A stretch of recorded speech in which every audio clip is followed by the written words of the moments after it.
Jogador de futebol é burro.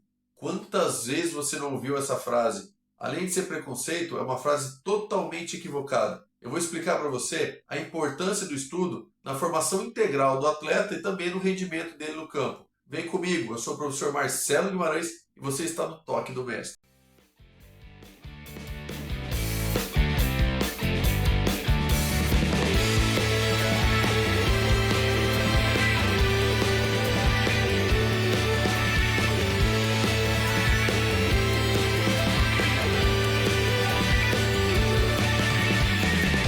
Se você pensar na formação integral do atleta, né, ele teria que, ao longo da carreira dele, tanto na categoria de base quanto no futebol profissional, o jogador passa por 5 tipos de treinamento ou de preparação. Preparação física, a técnica e a tática, que são muito comuns, né, a maioria de nós conhecemos, e tem outros 2 tipos que complementam, né, a pirâmide de preparação, que é a preparação teórico-social, que é o quarto andar da pirâmide, e a preparação psicológica.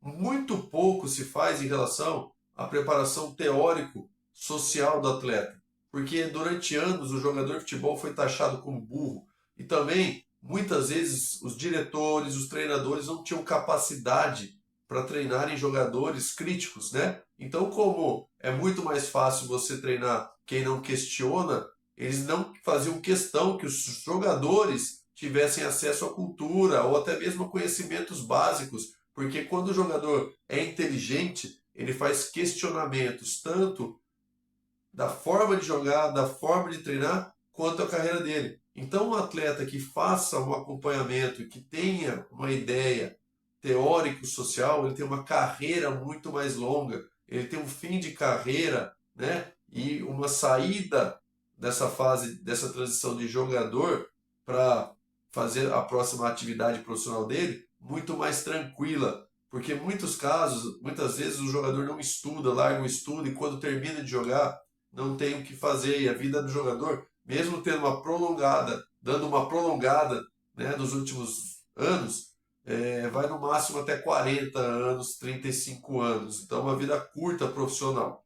Então o ideal é que se você é um treinador capacitado, que o seu jogador ele treine a parte teórica. Se você é jogador e está assistindo esse vídeo, estude o futebol. Você vai ser um atleta muito melhor. Você vai ler o jogo, vai gastar menos energia, vai se preparar melhor, vai ter uma carreira melhor. Além de tudo, também vai saber como assinar melhores contratos, como poder entender o dia a dia de um clube sem ser enganado, né? Quantas histórias a gente não conhece de jogadores que perderam dinheiro ou que deixaram de ir para algum clube porque foram enganados ou por empresários ou pelo próprio diretor do clube que ele trabalhava por falsos contratos ou falsas promessas ou simplesmente por assinar sem ler o que assinou, né? Então eu separei para vocês duas apresentações curtas, né? Um podcast que eu participei falando disso, da importância de se terem atletas inteligentes e também do outro podcast que eu participei junto com o René Simões, o grande René Simões.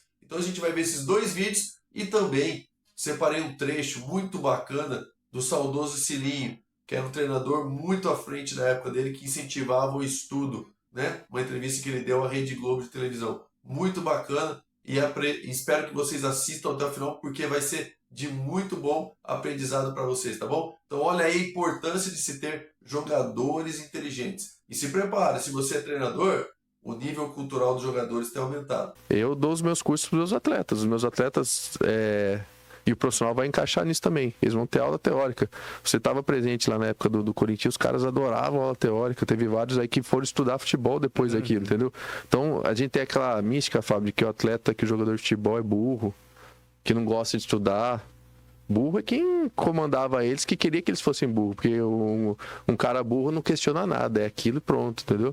Não, a gente tem que trabalhar, tem que evoluir, e os caras vão dar um retorno pra gente. Essa é uma das formas que dá pra fazer um time forte na Bezinha, né? Você conscientizar os caras da importância do trabalho físico, da importância deles estarem lá naquele ano. Eles entenderem o que estão fazendo, né? Não ficar só reproduzindo o que as pessoas falam, mandam. O exemplo de Marcinho inspirou o técnico Cilinho a montar uma biblioteca em pleno vestiário do América. Esta biblioteca foi feita a partir de doações dos torcedores. São livros de história, pequenas coleções, ficção e, sobretudo, livros de autoajuda. A ideia é estimular o gosto pela leitura, a reflexão, variar as atividades dos jogadores, geralmente limitadas a treinar, comer e dormir. A nossa preocupação sempre é pensar no presente e no futuro. Formar uma equipe de futebol que jogue de forma convincente, formar jogadores inteligentes e audaciosos e formar um trabalho solidário de grupo. Nesta nova filosofia do América, um time de futebol se faz com homens e livros. É que você pode fazer o treinamento em sala. E esse treinamento em sala, lamentavelmente, eu não tinha isso no meu início de carreira. Eu teria tido um sucesso muito maior. Isso eu aprendi com o Jorge Jesus. Então, como você pode ver, o próprio René Simões disse em conversa, né, uma ilustração falando também do Jorge Jesus, da importância do treinamento teórico, da sala de aula, né, no dia a dia de um clube. Porque nem sempre o jogador vai estar apto fisicamente para fazer um treino. Então, ele pode simplesmente sentar numa carteira e aprender. Embora também tenha um gasto energético, mas é bem menor do que você treinar em campo. Tá bom? E além disso, olha que bacana a entrevista que o Cilinho deu. A importância, né, de se ter a preparação teórica no futebol. Tá bom? Então você que é treinador, começa a colocar isso na rotina dos seus jogadores. E você que é jogador, comece a estudar o futebol. Isso vai ajudar muito na sua carreira e na sua longevidade como atleta. Valeu? Espero que tenha gostado. Eu sou o professor Marcelo Guimarães e você esteve no Toque do Mestre.